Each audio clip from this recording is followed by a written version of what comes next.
Monsieur Sané, vous avez vu la presse du jour, il y a de la politique, il y a du sport. Pour un économiste, vous préférez quel domaine? La politique ou le sport? Je préfère rester dans l'économie, notamment autour des problématiques de la tabaski, l'approvisionnement du marché en moutons.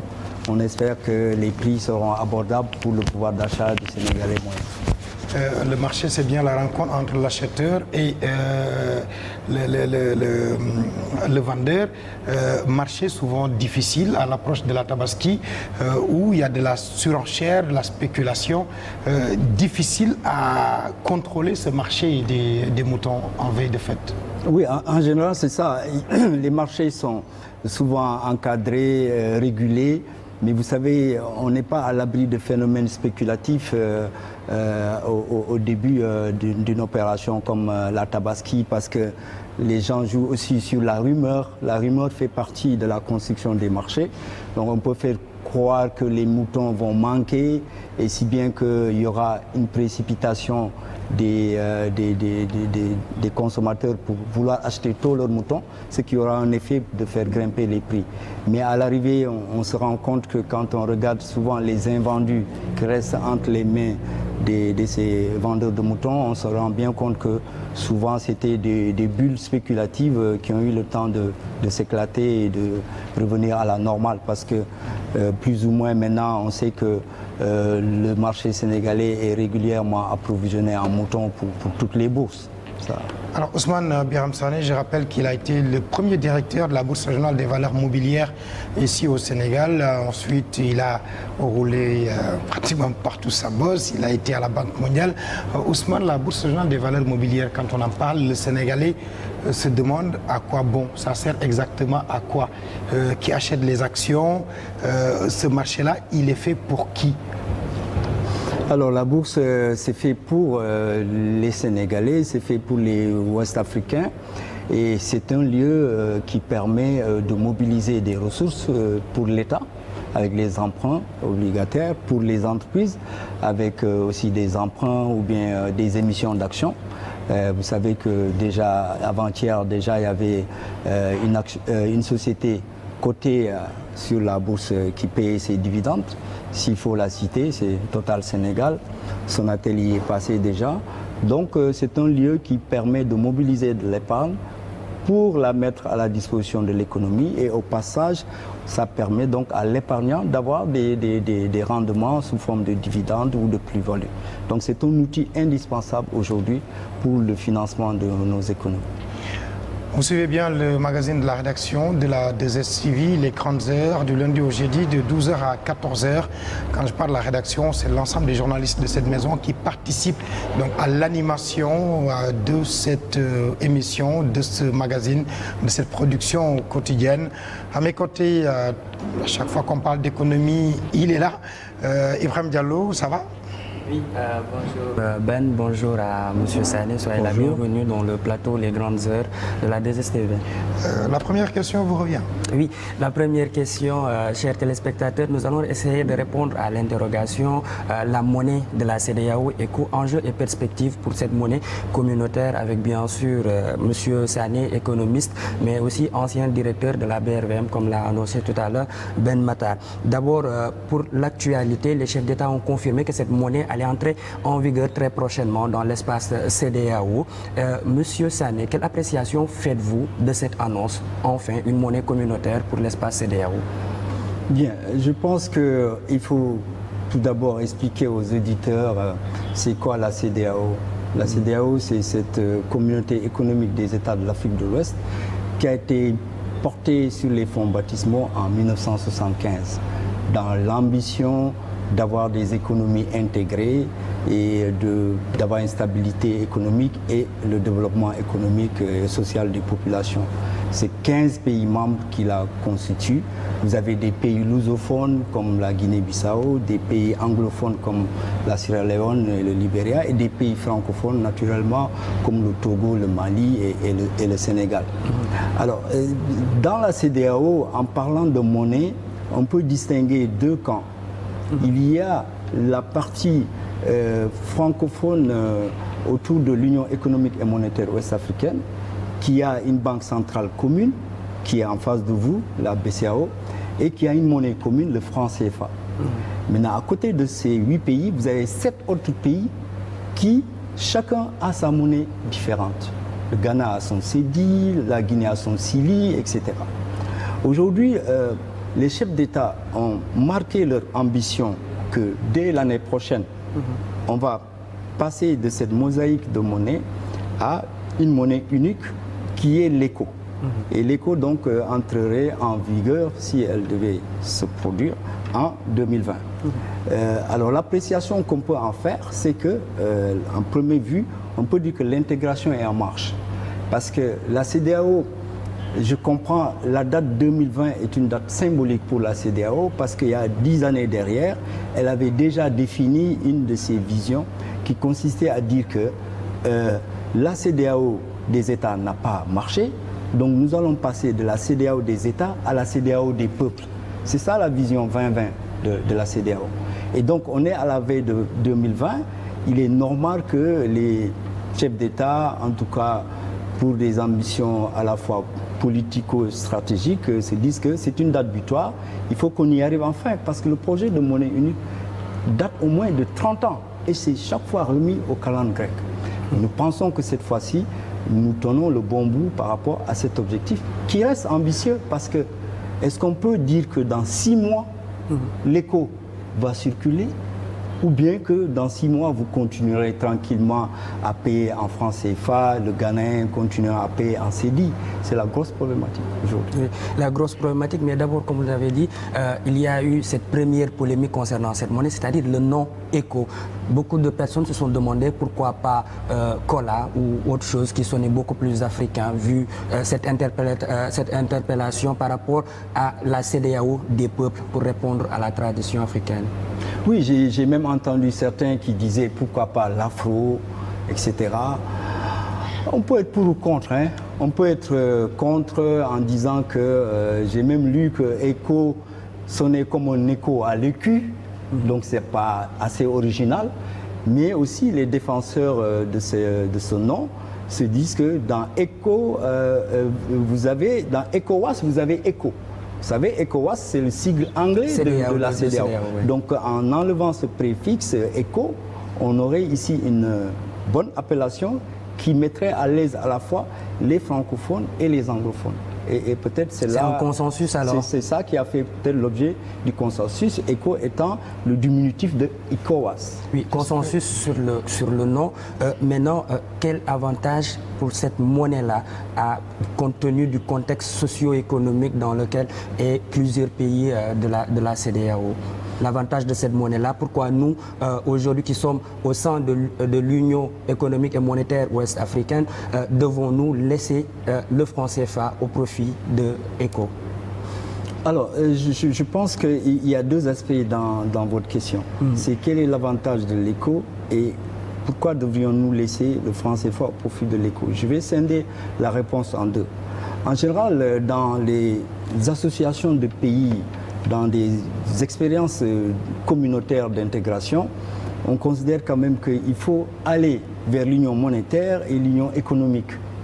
Et cela est assez caractéristique. Si vous prenez l'UMOA, elle a commencé par l'union monétaire, maintenant c'est l'union économique. Vous prenez l'Union européenne, elle a commencé par une union monétaire, puis une union économique, etc. La CEDEAO, aujourd'hui, n'a pas encore franchi le pas de l'union monétaire. C'est pourquoi l'union économique pose toujours problème. Donc l'avantage pour des pays qui sont en union d'avoir une monnaie commune, c'est d'abord de fluidifier les échanges. Aujourd'hui, quand même, si l'éco est en marche, si vous devez acheter du pétrole au Nigeria, vous n'avez pas besoin d'aller par le détour du dollar ou du yuan ou de l'euro pour commander vos tankers de pétrole nigériens. Vice-versa. Donc la monnaie est un instrument qui va favoriser les échanges entre les populations de la CEDEAO, qui va davantage rapprocher les populations et qui va encore davantage apporter des similitudes dans l'économie parce que à travers le libellé des prix dans une même monnaie, vous avez de la lisibilité sur combien coûterait un kilogramme de farine de blé ou de maïs produit au Sénégal, au Niger ou au Nigeria. Donc la monnaie favorise les échanges de ce point de vue. Et elle permet aussi à la zone d'être encore plus forte par rapport aux autres, au reste du monde. Donc cela est important. Maintenant, quand vous dites pourquoi devrions-nous quitter le CFA pour aller à l'éco, je pense qu'il y a deux façons de voir la question. Parce que les observateurs ne sont pas tout à fait d'accord, ils n'ont pas des points de vue tranchés. Parce que pour certains, dans 6 mois, on ne peut pas voir l'éco qui va continuer à circuler. Donc le CFA sera là. Et dans tous les cas, le CFA ne concerne pas seulement que les pays de l'Union économique et monétaire de l'Ouest africain. Le CFA concerne aussi le Gabon, l'Afrique centrale, les Comores, etc. Donc le CFA va continuer à vivre. Maintenant, est-ce qu'il va à terme céder la place à l'éco? C'est l'intention des chefs d'État. On parle de monnaie unique de la CEDEAO. Ça veut dire qu'à terme, la seule monnaie qui va remplacer à la fois le CFA, le Naira, la CEDI, le CILI, etc., ça sera l'éco. Donc le CFA, effectivement, si le projet des chefs d'État est mis en œuvre et que ça se passe bien, ça va être remplacé par l'éco. Mais je pense qu'on en est un peu loin parce que quand vous regardez les déclarations, notamment la déclaration du président Alassane Ouattara, qui a un peu jeté le doute au niveau donc des observateurs, parce que le communiqué de la CEDEAO a parlé effectivement de l'éco avec un système de change flexible, un système de change flottant. Oui. Alassane Ouattara a fait une sortie pour dire que si le projet d'éco devait aboutir, la parité entre le franc CFA et l'euro sera maintenue. Parce que justement, pour moi, c'est l'enjeu majeur pour toutes ces populations de l'Afrique, notamment les consommateurs. Est-ce que la parité 655-656 francs CFA avec l'euro sera maintenue? Si ce n'est pas le cas, ce sera une dévaluation qui ne dit pas son nom. Mais surtout, où est-ce que cette monnaie sera battue? Parce qu'aujourd'hui, la jeunesse africaine, l'opinion dans nos pays tient à ce que cette souveraineté monétaire nous revienne et non plus que notre monnaie soit battue dans un village en France. Oui, vous posez une question effectivement très pertinente. Vous savez, la monnaie, c'est un fait social. La monnaie est intimement liée à la souveraineté d'un pays. On parle du pouvoir souverain de battre monnaie. Donc la monnaie est l'effet du prince souverain. Et nos pays ont délégué leur souveraineté monétaire à ce qu'on appelle la Banque centrale, qui est donc un organisme indépendant qui est au-dessus des contingences politiques. La nôtre regroupe 8 pays. Maintenant, dans cette perspective justement de passer à une nouvelle monnaie, les écoles sont différentes. Pour répondre à votre question, est-ce qu'il y aura une dévaluation ou pas? Les écoles sont différentes parce qu'au niveau de la zone CFA, nous sommes habitués à ce qu'on appelle une monnaie arrimée. Notre monnaie est arrimée au franc, à l'euro à travers donc une parité fixe. 1 euro égale 655,957 francs CFA. En contrepartie, nous devons verser 50% de nos réserves au Trésor français et aussi qui nous garantit la libre convertibilité. Vous prenez une monnaie comme le Naira ou le CEDI ou l'escudo, c'est des monnaies qui ont une parité flottante. Donc aujourd'hui, eux, ils sont habitués à tout le temps voir la valeur de leur monnaie changer, au point que ça ne choque pas le citoyen de ces pays parce que la valeur de la monnaie est régulièrement ajustée en fonction des performances économiques. Nous n'avons pas cette habitude, notre valeur monétaire est figée. À partir de ce moment, la grande équation, et je comprends votre souci, si vous êtes dans un environnement où vous avez la sécurité et la stabilité de votre monnaie et que vous devez fusionner avec des pays qui ont l'habitude d'avoir des monnaies qui fluctuent, il est clair que votre appréhension serait est-ce que cette nouvelle monnaie éco ne va pas nous faire basculer dans l'incertitude. Mais eux déjà, le Nigeria, ils sont habitués à voir leur monnaie fluctuer. Et c'est la grosse équation. Et c'est pourquoi aujourd'hui, un rapport de force va forcément naître.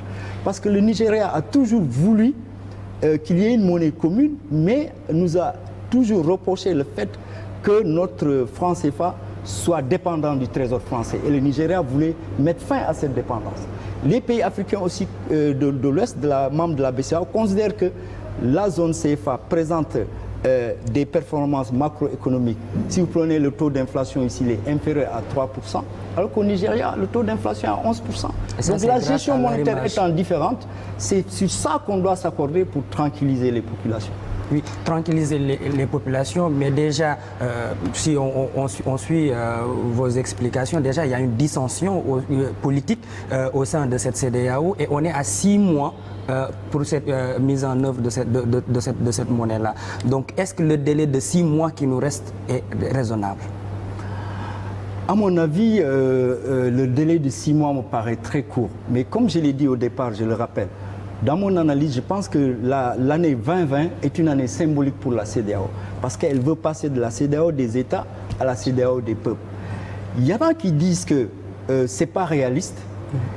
Il y en a qui considèrent qu'il faut en fait voir en cette date le début d'un processus de mise en place de l'éco qui peut prendre 5 ans, 10 ans, 20 ans.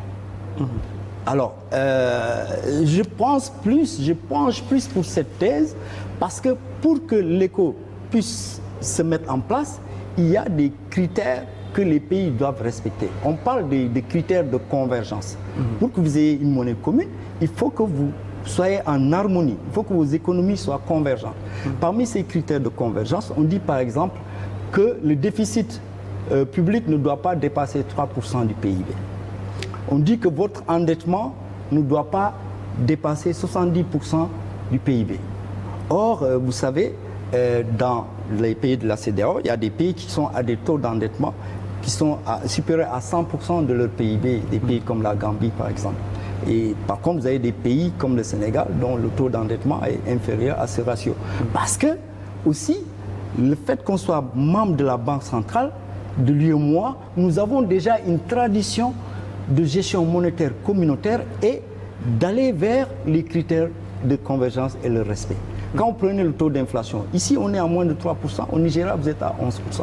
Donc tant qu'on n'harmonise pas ces questions, on risque d'avoir des problèmes. Souvenez-vous, dans l'Union européenne, il y avait toujours le casse-tête de la Grèce qui n'arrivait pas à suivre les critères de convergence de l'Union européenne, qui est toujours le dernier de la classe. Et justement, si jamais on a cette monnaie, est-ce à dire qu'on n'aura plus ces Français membres du conseil d'administration de la BCEAO avec un droit de veto qui, à la limite, bat en brèche toutes les ambitions, toute la volonté des autres pays membres?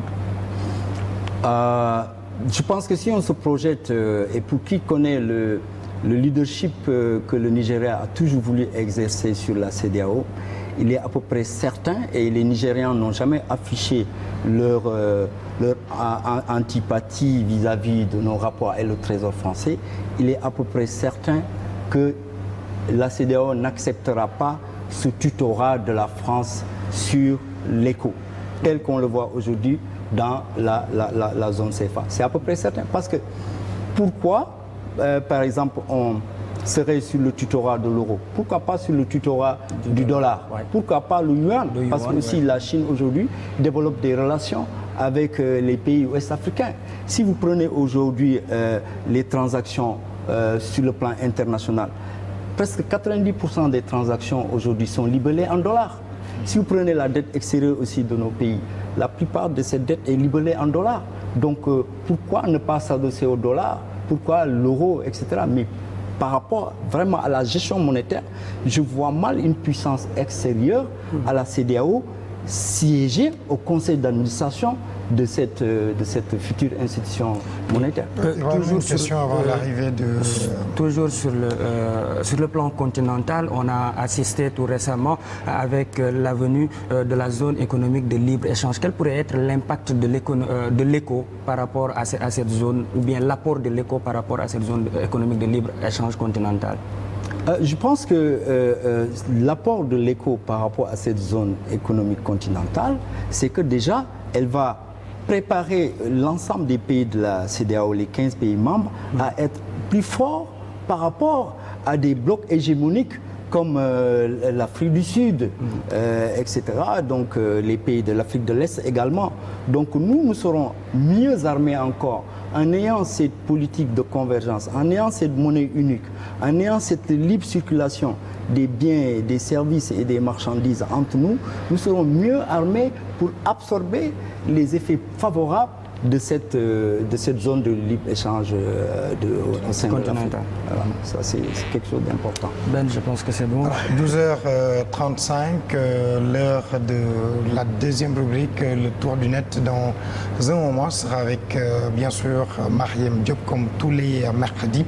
Alors Ousmane, le temps que Mariam s'installe, véritablement cette monnaie qui arrive, on a l'impression que nous n'avons pas la souveraineté requise pour imposer nos vues, notre volonté et de faire comprendre donc, à ce colon qui détient 50% de nos réserves et qui permet notamment à la France de faire face à l'Allemagne, donc de lui dire dorénavant nous voulons couper le cordon ombilical. Oui, je pense qu'il y a quelque chose qui restera constant. Aujourd'hui, tous les observateurs avertis savent que le franc CFA est arrivé en fin de potentiel. C'est comme un avion que vous avez acheté il y a 15 ans, 20 ans, 30 ans, qui arrive en fin de potentiel. Il n'y a pas d'autre choix que de le changer. C'est une aspiration des populations africaines. Et je vous l'ai dit tantôt au départ, on a beau être un technicien, un technocrate de la monnaie, mais la monnaie reste un fait social.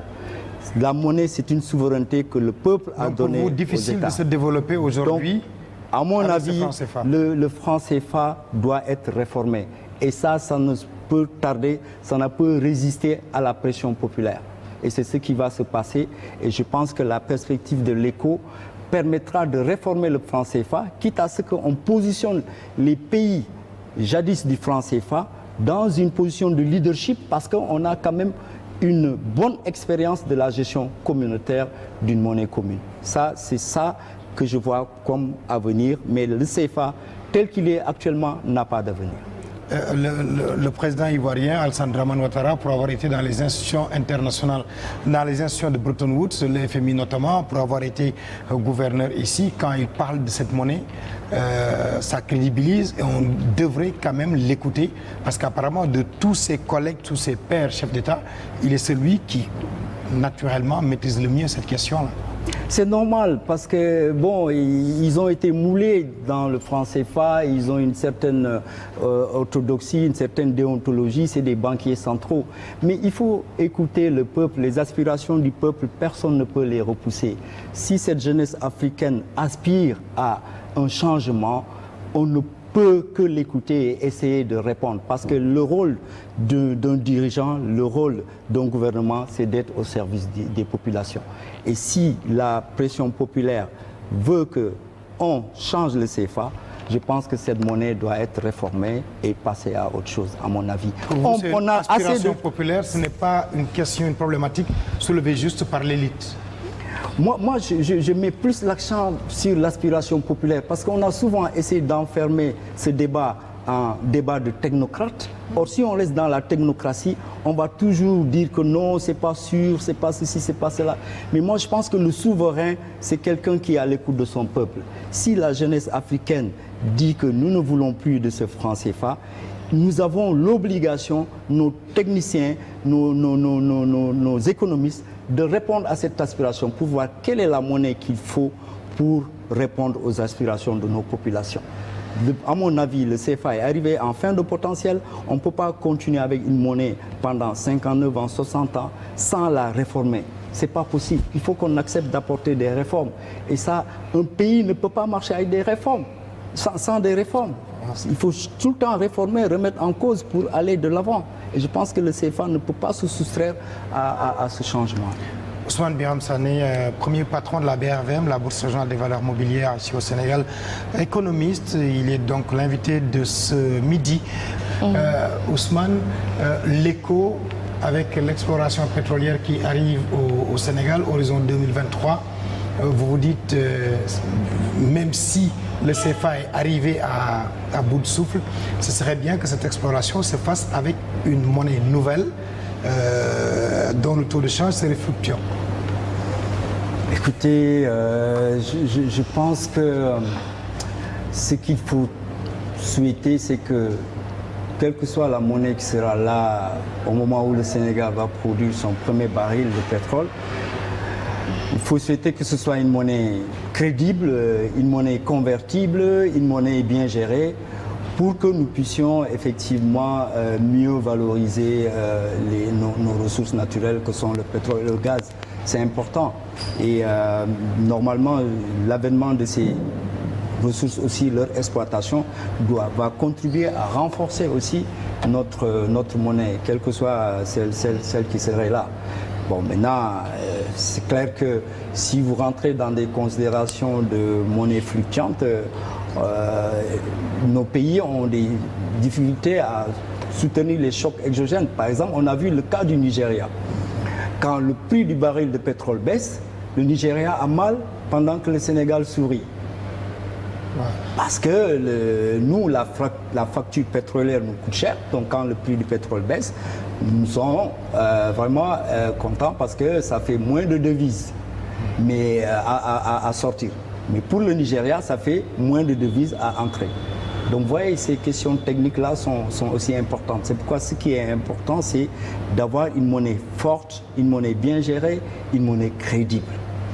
Quand on a annoncé votre arrivée sur ce plateau, sur la page officielle de l'émission, il y a une question qui revenait sans cesse. L'écho serait la monnaie juste des pays qui partagent le CFA en commun, ou donc au niveau de l'UEMOA, ou ce sera la monnaie de l'espace CEDEAO en général? Non, l'écho sera la monnaie de l'espace CEDEAO des 15 pays membres de la CEDEAO. Ça, c'est clair. D'où la difficulté de sa mise en œuvre. D'où la difficulté de sa mise en œuvre, parce qu'il faudra que ces pays aillent vers le respect des critères de convergence. C'est pourquoi moi je me dis que 2020 est un point de départ d'un processus de mise en place de cette monnaie qui peut prendre 5 ans, 10 ans. Mais je ne pense pas que dans 6 mois, qu'on verra des billets ou des pièces d'éco circuler. Je ne pense pas. Je pense qu'en janvier prochain ou en juillet prochain, vous et moi, nous serons là encore à utiliser notre franc CFA. Mais cela n'empêche pas le processus de mise en place de cette monnaie à travers les politiques de convergence, à travers un projet de banque centrale fédérale, etc., à travers des textes juridiques qui seront dans les 3 langues de la CEDEAO, le portugais, le français et l'anglais. Donc c'est un processus, vous savez, même l'Union européenne, ça a pris des dizaines et des dizaines d'années avant qu'il n'arrive à la mise en place de l'euro. Donc ce processus prend du temps. Mais il faut démarrer aussi pour que ça ne soit pas toujours renvoyé dans les calendriers. Mariam, une question. Une monnaie unique alliée à une zone de libre-échange qu'est la ZLEC, c'est vrai que ça suit une logique, c'est des mesures structurelles en faveur du développement économique. Alors, quels seraient les impacts en faveur de notre économie?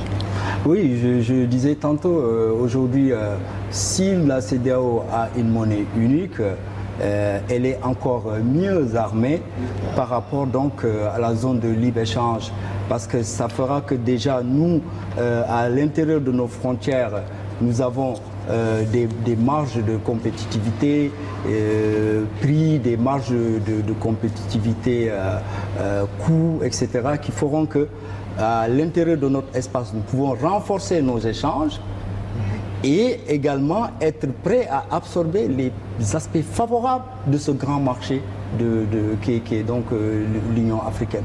Donc c'est tout à notre bénéfice que nous ayons une zone économique et monétaire bien intégrée au moment où on va vers un marché africain plus large. Mais cela suppose aussi que notre monnaie soit crédible. Vous savez, la première qualité d'une monnaie, c'est sa crédibilité. Exactement. Crédibilité interne vis-à-vis des populations, crédibilité externe vis-à-vis donc du reste du monde.